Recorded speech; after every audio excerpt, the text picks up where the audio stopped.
All right, we are live. Y'all let us know if you can hear us. If we sound good. Is it are we good, ladies and gentlemen? Should be good. Hopefully. Yeah, hopefully y'all can hear us. Let me know if y'all can hear us. Um we can get started. We're gonna be grading the offseason for the Houston Rockets 2024. We didn't do that much stuff to like really great, but we're gonna talk about it. Actually, that's part of what's gonna play into oh, they say my camera froze. Uh-oh. You be alright. I think they can still hear you. You should be fine. You can still hear me? It's my Yeah. they said I threw the jersey on the back to fix the image. No, actually I just like this jersey. I don't know. It's tough, Jalen. Yeah, but we're gonna be grading the offseason. We're gonna talk about the lack of moves, in my opinion, is gonna be one of the things we talk about and why I think this was a good offseason for the Rockets. So yeah, we're gonna get into that when we get everybody got situated. I'm assuming hopefully my camera unfroze by now and we're good. Um, uh, they said I'm about to get cooked. But look, all right, we can get started with it though. So we have kind of like 5 talking points we want to hit on today. What's up, Jake? First time in the stream. First thing we can talk about was the Nets trade, right? That was the first move that the Rockets made this summer. I'm gonna pull up the exact thing so I can speak concretely on it. The Brooklyn Nets have acquired their 2025 first-round draft pick, negating a previously agreed-to swap, and their first-round pick in 2026 from the Houston Rockets in exchange for a 2025 first-round pick via Houston, Oklahoma City, or Phoenix. I'm sorry, for Phoenix, and then the Phoenix Suns 27 first-round pick, and the two most favorable of the Dallas, Phoenix, and Houston first-round picks in 2029, as well as the least favorable pick of the Dallas, Houston, and Suns pick in 2029 as well. So, in layman's terms, we traded 2 picks for. Am I still froze? Is it good? Okay, so I'm froze. I'm gonna let you take over. Try to figure this out, Brad. Talk about the Yeah, next trade. yeah, I got you. So I'll just speak briefly on this Nets trade. So the Rockets, they swapped their Brooklyn picks 2025, and I'll pull up the exact trade as well, while Will was fixing his technical difficulties. But they pretty much swapped the 2025 Nets pick and the 2026 Nets pick with Phoenix's 2025 first round pick, 2027 first round pick, and as well as their 2029 first round pick, as well as the option to swap with the Mavericks and Suns 2029. So Will's got some feedback coming in. Look at the technical difficulties. But yeah, my initial thought was, dang, the Rockets traded the 2025 Nets pick. We were all looking forward to potentially Cooper Flag, being a Rocket, the Nets sucking again. But yeah, pretty much the Suns are in cap hell. They're in the second apron tax. They had the most expensive roster in the NBA last season. They got swept in the first round. They have an aging Kevin Durant, a superstar or a star in Bradley Beal, who's not necessarily a star anymore. He was hurt, wasn't playing to the best of his abilities. Then you also have Devin Booker, who is the prize over there. But a team like that gets swept in the first round. They don't have the best future. They're going to have to implode eventually. And with all the penalties now, with the second apron, the Rockets decided to bank on Phoenix imploding in the future, opposed to the Nets just being potentially mediocre. They're not trading Mikal Bridges if the Rockets aren't giving them the 2025 pick back. So yeah, the Rockets are just banking on Phoenix having the most valuable assets in the NBA over the next few seasons, and they're going to use that for leverage potentially if a star becomes available in the next few years. And even if the Rockets' young core comes along perfectly well, they won't need to trade for another piece. But it's good to have amazing picks like that and valuable assets for the future. So initially, I didn't know about the trade, but I have grown to like it. What happens with Phoenix, and I am one to believe Phoenix is going to be terrible in the future. So that factors into me grading their offseason. But go ahead, Will. Are you back? Can you hear us? Yeah, y'all can see me. I guess I'm good now. Hopefully. Yeah, apologies for the technical difficulties, but yeah, I think Brad really summed it up perfectly. I know a lot of people were kind of confused when the deal first went through because it's like, okay, the Nets are literally about to be really, really bad. Why did y'all give them back their draft picks? I do think that part of that is kind of on the reporting of the trade. It was kind of portrayed as like um, the Knicks and the Nets made a trade, and then the Rockets jumped in. But it was a 3-team trade the whole time. Like the trade was contingent upon the Rockets being active participants in it as well, and it just kind of wasn't reported that way. So bottom line is the Nets don't blow it up. They don't trade Mikal unless the Rockets get in on this deal. And like I'm someone who I was okay with kind of just letting them keep Mikal and try to figure it out because I don't think they were going to be that good anyways. But I understand like maybe they go out there and they move some of the Suns picks themselves and bring in somebody to kind of push the envelope for the Nets a little bit, and they get some wins that way. I'm not sure, but it wasn't gonna happen. Like they were gonna trade Mikal if we didn't get that involved. So I kind of wish that part is kind of included when we talk about the deal. But then, like Brad touched on, it is a quantity versus a quality thing, kind of so to speak. Although I can share this because this is something I think it's been reported out there, and there's some things that have been shared to me and Brad as well. We know that at the deadline, right? Because this wasn't the first time we heard that the Rockets had interest in the Suns picks. The Rockets did try to acquire those picks at the deadline, and I don't know if this was like in an attempt to like move on from the Nets picks, or they were just kind of gauging the market on those Nets picks. But what we were told was that when the Rockets gauged the value on those Nets picks, they were met with, yeah, those picks are good, but they're not the Suns picks. That's what they were told in response to gauging the value on them. So Raphael Stone thinks he has the better assets. He, in his mind, we traded a good asset for a great one in his mind. And like Brad touched on, the Suns are they're the new CBA. They're in a really volatile situation. This team is another maybe underperforming season away from saying, look, this roster is too expensive and it's aging and we're not getting nowhere. It might be time just to kind of call this one quits. And if that's the case, you got to go through Houston to, same way Brooklyn had to go through us. You got to go through Houston now to kind of rebuild, retool your future. And that puts you in a position where you can do all kinds of things, right? And let's say that they want to blow it up, right? Well, if the Rockets say, hey, we want Devin Booker, what better of a package to kind of put together for Devin Booker than giving a team back their own draft capital so they can tank like the Nets are about to do? Or if that's not what you want to do, right? Maybe you do what the Rockets did this year again, and you trade Suns back their picks for more. You then flip that for even more draft capital, right? Now you have more to kind of play with down the line in the future. Maybe you trade it for a superstar next offseason. Season after that, you realize, hey, we need some more help in the star department, or maybe use it to bring in support pieces. Maybe use it to draft guys, right? Like I think OKC is going to do this thing with all their draft picks where they're just going to consistently keep their core with just players they draft, right? Like maybe that's us, you know what I'm saying? So there's so many different ways you can kind of go with this. That's kind of how I feel about it. Brad, give it a letter grade. What would you give this this transaction? The transaction, it's one of those trades you kind of have to wait and see. Yeah, it kind of is. I gotta wait and see. But I like the logic. Again, I have faith in Phoenix not making any noise next year and KD being impatient at 36, 37 years old and saying, hey, like, get me out of this situation. I want to go win a championship. So, I mean, I'll give it a B plus. So we'll see. Because for sure Brooklyn was going to be in the lottery again. You don't know where that pick was going to land. But again, like as I mentioned, we'll have to wait and see. But I like the thought process. I think I would probably give it a B as well, but it has the potential to be in like a A.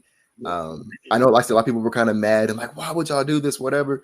I do want to say, like, remember the convos when we traded James Harden for the Nets picks? It was the same thing. It was, why would y'all do that? The Nets are going to be good. It was people were really mad. And then, fast forward now and it's like, oh, you guys are dumb for trading them. You know what I'm saying? So like, it kind of just shows you how quickly things can change in the NBA. So I give it a B. I get the thought process. Oh, another thing we didn't even get to mention was the Nets picks are also, I'm sure the Suns picks are also more in the future. So we don't have to make a decision on them now versus with the Nets picks. One of them was coming up literally next summer. So you have to make a decision on whether you were going to trade it, keep it, who are you going to trade it for, who are you going to draft, all the biggest stuff. You kind of delay when you have to make a decision, so you can kind of evaluate what you have currently before having to, make a decision on something. So that's another thing too. But yeah, I give it a B with like the potential to be an A if 4 years from now we look back and we're like, man, the Suns blew up and we got a bunch of really valuable picks out of it. So that's how I feel about that one. Anything else you want to add to the Nets trade before we move to the next move? Nothing more to the Nets trade, but I put up a poll grading the Rockets offseason. I want to say for the people grading it a C or whatever reasoning, whatever you chose, I want to see the reasoning why y'all chose that. So for the people who put C, I'd love to hear why y'all chose C. But go ahead. The next one, and it's a pretty simple one. Drafting Reed Shepherd, like that was the next thing we did this summer, and that was something that I know a lot of people wanted. Well, I guess it was kind of a mixed bag. Some people wanted Reed, some people didn't. But I do think that by the time of the draft, the majority of Rockets sort of kind of settled in on Reed Shepherd. So Brad, what was your thoughts on the decision to draft Reed Shepherd number 3 overall in the 2024 NBA draft? Yeah, for me, I was always a big proponent for the Rockets to add shooting. I've said it time and time again, but the past 3 years, they've been bottom 10 in the NBA in three-point shooting. So they needed a real sharpshooter. They've needed one since the time they've had James Harden. They just never really got one. So to get a guy who shot 52% in 3 at Kentucky, and he was hitting them from deep range too. He was hitting them off the dribble, catch and shoot, guarded, catch and shoot, uncontested. Like any metric you can look at shooting-wise, he blew it out the park. So perfect guy to come in to this Rockets team. It's not just the shooting. He's also a solid playmaker, especially in transition, very gritty defensively. I went back and looked. Out of all the guys who've been drafted top 3, he's one of a select few to average 2.5 steals, and it's great company as well. So it's going to come in with a guy like Fred VanVleet who's going to help him be a smaller guard who can still be very impactful defensively. I love the pick with Reed Shepherd. A lot of people I've talked to recently said they had him number 1 on their board, and apparently the Rockets had him number 1 on their board as well. So I am excited about the Reed Shepherd pick. That was my number 1 choice. So I would grade that one as an A. I want to, before I talk about the Reed, I did want to answer Zeb's question in the comments. He said, "Are we not bummed about missing out on Cooper Flagg?" And I mean, like obviously, like he's next to Wemby. He's up there in terms of like prospects of who are going to come in and kind of change the complete fate of the franchise that drafts them. So like, yeah, obviously missing out on Cooper Flagg is kind of, you would want to be in that running for it. But like I said, the Nets were not going to tank this season unless they traded Mikal. And like I said, we know they don't trade Mikal unless we jump in. So realistically, I think that like best case scenario was that they were like another like sub 30, 35 win team. So they're not going to be like completely bad. They're going to try to, go out there and compete. They're not going to be too competitive just because of, the roster constrictions and whatnot. But they were going to be, right around where they were last year, I think on like a median outcome. And that was, I mean, Brad, you can correct me if I'm wrong, but we were supposed to get pick 9 or pick 10, right? It was like a 3% chance. It was like a 50.4% chance they got 9, and 25% chance they got 10. They just Do you remember what it was to get number 1? I'm just curious. It was around 5-ish%, as was So pick 3.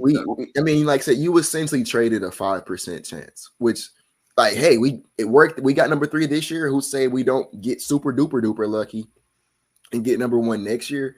But like, I don't know. I don't think a 5% chance, even though it is for a really, really good player, I don't know if I'm holding on to a 5% chance over, like that's not going to be the reason I don't make that trade. I'll put it like that.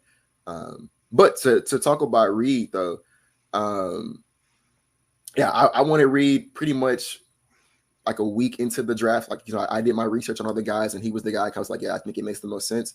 I didn't want the Rockets to bring in anybody this summer who couldn't shoot. That was like criteria number 1. If you're a guard or a wing and you can't shoot, especially in this draft, I'm probably not going to be interested in drafting you because that is the biggest thing this team was missing. We did not have a lot of space. And a lot of our rotation pieces are guys who either are inconsistent with their jumper or flat out at this point in time just can't shoot. You know what I'm saying? Like that's a huge consistent theme with a lot of our core pieces.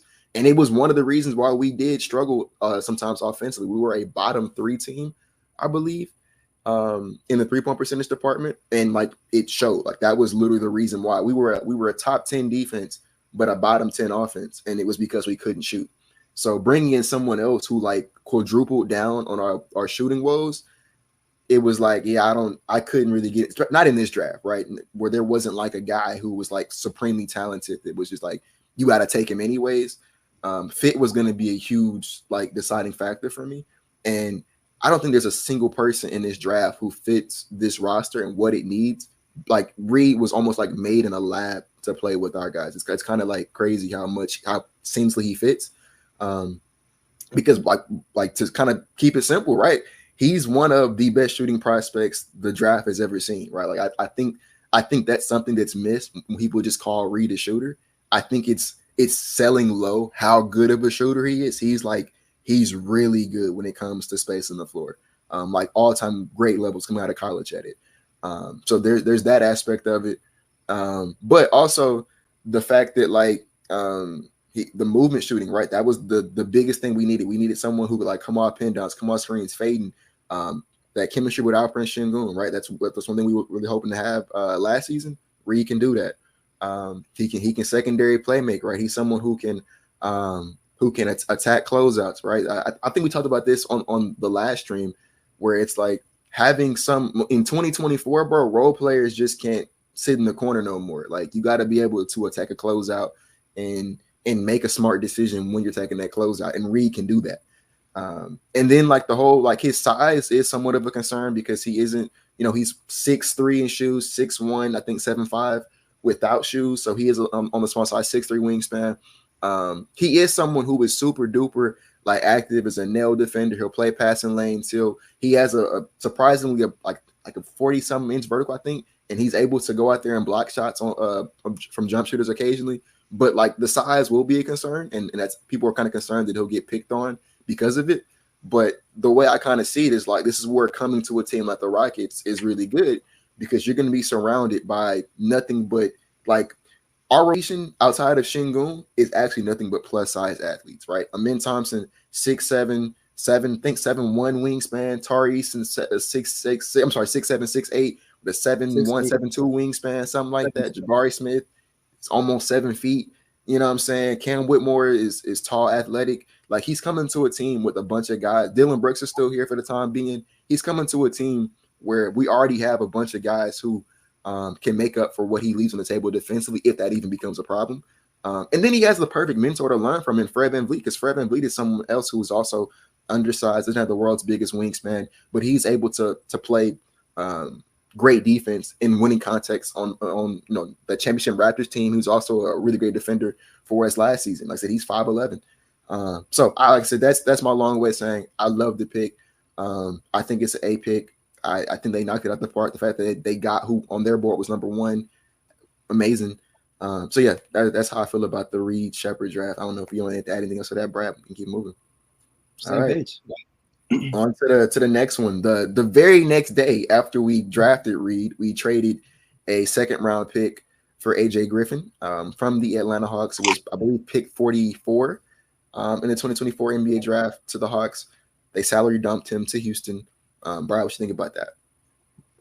Yeah, so getting a player who was, first team all AAC, ACC, not AAC, ACC, 5-star recruit going into Duke. The Rockets were looking at him in the 2022 draft. It was him or Tari Easton. He got picked 1 pick ahead of the Rockets, and the Rockets went with Tari Easton. But to get a guy like that with a lot of potential for the 44th pick in the draft, I really liked it. His problem is he doesn't play any defense, not a lot of it. Ever since his injury, he hasn't been the best defender, but he does shoot lights out from the field. And he had one of the best shooting seasons for a teenager in NBA history while he was a rookie with the Hawks. And shout out to a content creator from the Atlanta Hawks. His name is David, D-Lee43 on Twitter. Shout out to him. He has a whole bunch of good numbers, and he really opened up about how good of a shooter he was while he was playing for the Hawks. So, yes, I'm excited about this pick. He had a bad year last season. He fell out of the rotation under Quinn Snyder, and he was looking for a second chance, and the Rockets gave him that second chance. I don't see him getting minutes unless he really just picks it up defensively. I don't see Ime Udoka playing this guy unless he's playing, some solid defense. He's got to get minutes over guys like Reed now and Cam Whitmore. DB's obviously starting at the 3. So it's going to be tough to see him playing. But we get to watch him actually tonight for the first time for the Rockets Summer League. So I'm hoping he comes out and has a strong showing. But again, for the value of the 44th pick in the draft, I really like AJ. And worst come to worst, he could be good trade value. But he does have a team option next year for $6 million. He has to show out if the Rockets want to accept that team option or not.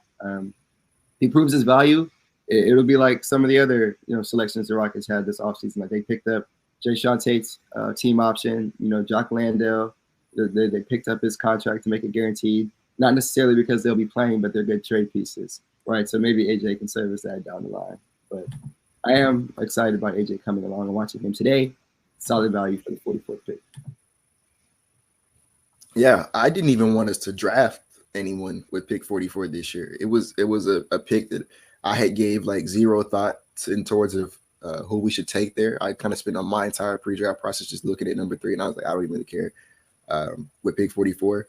And my philosophy was like, it just wasn't going to be enough minutes for a second-round pick guy to come in.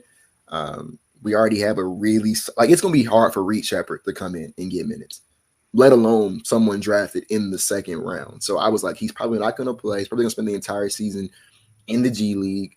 And the hit rate on second-round picks isn't even that high. Like, you probably just want to move that pick for if not that's like a future second-round pick and just delay when you have to make a decision on it.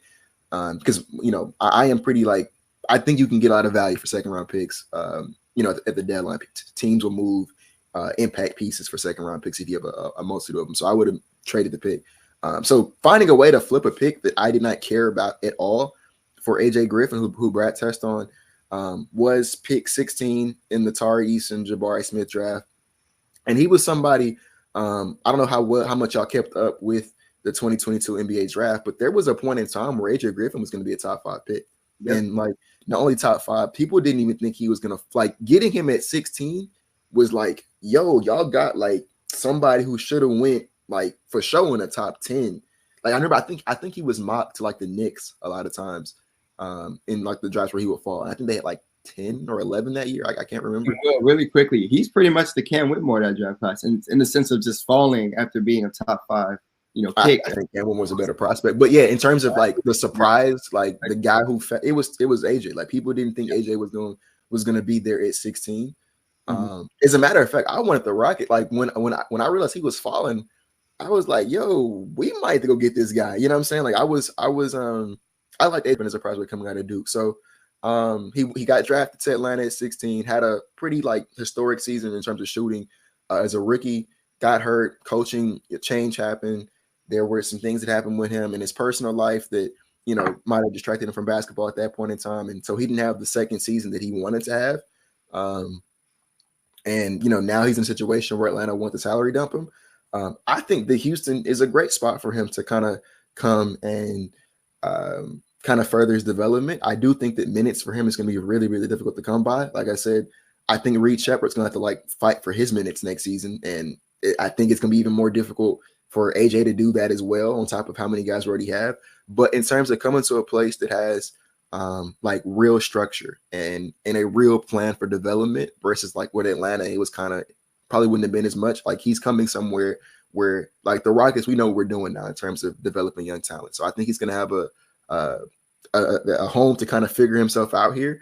And if I'm AJ Griffin, I'm looking at it like I'm just going to take every opportunity I have and use that to show Ime Udoka and his coaching staff why I deserve to play. Even though like I said, I don't think he's going to play that much next season without injuries, but I'm going to use each opportunity. So like Brad said, tonight is Summer League. I'm glad AJ Griffin's playing. I think that he should be here. He should go out there and he should look to show like y'all got to play me. You know what I'm saying? And so I would do the same thing in training camp and preseason and anytime, if it's a blowout, I'm coming in and I'm showing them why I need minutes. And so I'm excited to see what he's going to do. And if nothing else, right? Like if he just flames out and he's just not good at basketball, like the player that you thought he was 2 years ago isn't who he actually is, who cares? Because you traded away pick 44 in already a weak draft, and it's like second round picks. Those hit rates are really, really low anyways.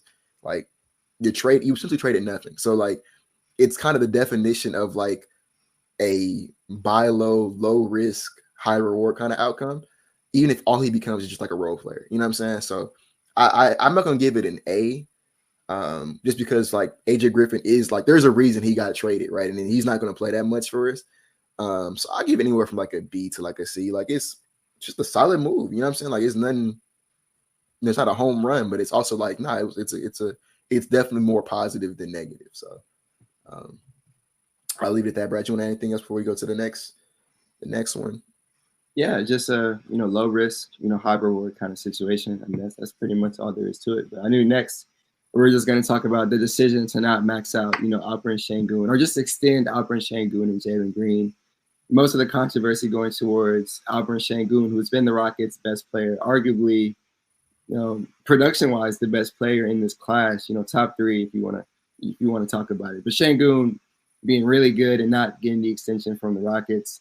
The logic has been, from Will and I and other people, that you can look to the Philadelphia Sixers situation. Their decision not to max out Tyrese Maxey last offseason.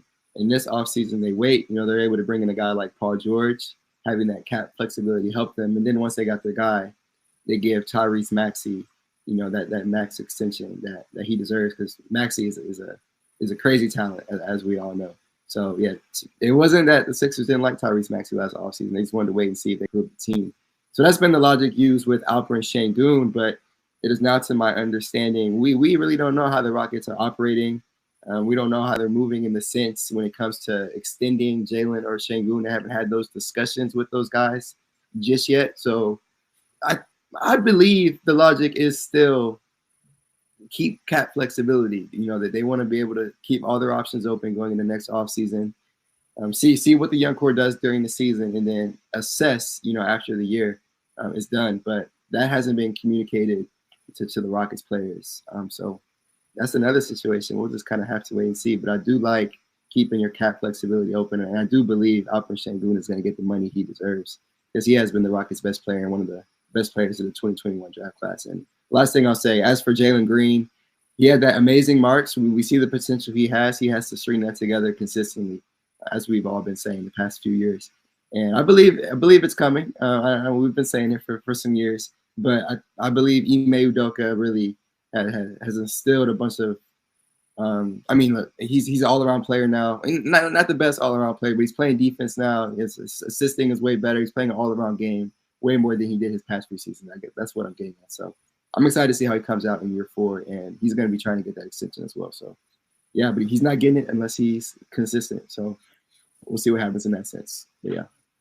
I'll keep it short and simple. Like Brad said, the reason that Alperen Şengün is not getting extended is not because the Rockets don't value him. It's not because they want to trade him. It's not because, whatever like narrative you want to push out there about the Rockets and Şengün. The reason he's not getting extended is literally because they want to have cap space next summer, and doing so prevents them from doing that. It's not like Şengün sees the money any sooner if we give it to him now versus if we give it to him next offseason. And like I said, we just literally saw the Sixers do the same thing with Tyrese Maxey, who, matter of fact, I probably should look this up real quick. What pick was Maxey also 16? He was 21st. It was so same thing, right? Late draft pick that ended up being really, really good and deserving of a max contract. But the later you're picking the draft, the less your cap hold is. And if you wait, you get more cap space the next summer to spend. And we're trying to build a winning team, right? This isn't the Houston Şengüns, it's the Houston Rockets. We're trying to win.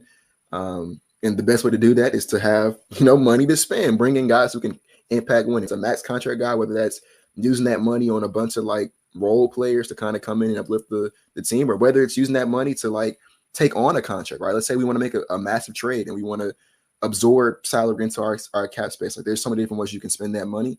And so that's why they're going to wait. And then as far as Jalen Green, like to keep it simple, he just didn't do enough to earn one, right? His cap hold is a little different because he was the number 2 overall pick. So if he was deserving of a max contract, I think he would have one. I just don't think he's deserving of one right now. And that's not to say that he'll never be deserving of it. I just think that at this moment he hasn't. And obviously I think there's nothing wrong with like taking another year to like make sure like, yo, we're going to give this guy a max contract. Because like, hey, like once again, if you give this guy a max contract and he's not worth it, that's a problem. So I leave it like literally as simple as that. I think that I think Şengün for sure is going to get a max contract next summer. And I think that so long as Jalen Green does what he's supposed to do, he's going to get a max contract. And honestly, the way I look at it, Brad, you can kind of correct me if I'm wrong. The way I look at it, Jalen's either getting a max contract or he's getting traded. I think those are like the only two outcomes of this season for Jalen Green. So probably so. Yeah, so. That's it. I got nothing else I want to add to that. Brad, you good there? Yeah, last topic. The Rockets really didn't do anything else this offseason, which I personally like. I'll keep it short because we're only supposed to run for 30 minutes. We're a little bit over 30. But, yeah, the biggest development for the Rockets this offseason is just the core. They have a young core 7, 23 and younger, and that's where their growth is going to be just internally. So I'm not mad at them at all running it back. You had a shooter in Reed Shepherd. You have Steven Adams that you traded for during last season before the trade deadline to be your backup center for this season. So it's another enforcer to have. And that's pretty much it. You're just adding Steven Adams and Reed Shepherd to last year's team. You get less Aaron Holiday minutes. Getting Tari Eason back from injury, too. Getting Tari Eason back from injury, who only played up until January 1st. So, yeah. Yeah, a ton of improvement already. Just, again, and Ben Thompson touched on it. A lot of young, hungry guys on this roster. They're always in the gym. He's always in the gym. So they're excited to just grow together. And that's what we're going to see this year. And most importantly, they have Ime Udoka who's going to help them grow. So yeah, that's all I got to say. I'll grade the offseason really quickly. I'll give it a B+. I loved it. Again, that B+ is kind of contingent on we'll see what happens with that Nets Suns. What happens with those picks, but it could easily be an A looking back at it. No, I give it a B as well. Just because I think it was a good offseason, but I don't think it was like we didn't make a home run move. There was nothing like out there that was like we're gonna change the entire landscape of the franchise. And like the point I want to make is like I think that's a good thing. I think it's really good that we didn't go out there and trade all of our picks for a superstar. I think it's a good thing that we didn't try to like swing for the fences in free agency or something like that. Or I think that it's a good thing that we're just gonna run it back. It's the same roster, like Brad said. We're gonna have Tari Eason back from injury. Steven Adams is, he's slated to be the backup center. You have Reed Shepherd. Like we're running it back, and it's like, look, may the best young man win. You know what I'm saying? Like we're putting all the onus on the young core. If they take care of business, you know what I'm saying, they'll be parts of the Rockets' future for a long time. They'll get extended. They'll get their money, whatnot. And if they're not, we know, okay, this guy has to get traded. This guy can stay. This guy, whatever we're to do, we can start, kind of building this roster towards what it's going to look like when we try to win a championship. And I think the best way to do that is to just put all the cards on the table and see what sticks. And that's what they did. And like, as a fan, that's all I want to see from this season. I expected to take a lead to 141 last year. I think we're going to be even better for sure in some sort of play-in playoff situation this season. And that's really all you can really ask for at this stage of the rebuild as a Rockets fan. So, like I said, I give it a B. I love the offseason. Probably wouldn't have – I don't think I would have did anything differently if I was in charge. So, that's it. But, yeah, that's it for the stream today. We appreciate you guys for pulling through, supporting the stream. We're not scheduled to be back just yet, so I'm not sure when you'll see us again, but we'll for sure be covering whatever happens today, Summer League game on the YouTube channel. And that's it, man. Brad, you want to be adding before I kind of shut it down? Yeah, appreciate y'all tapping in. If you don't have a way to watch the game, we'll be watching it live on our stream, Houston Live, so you'll see that on our socials. But, yeah, appreciate y'all for joining again. Hopefully we'll be back soon. But, yeah. All right, man.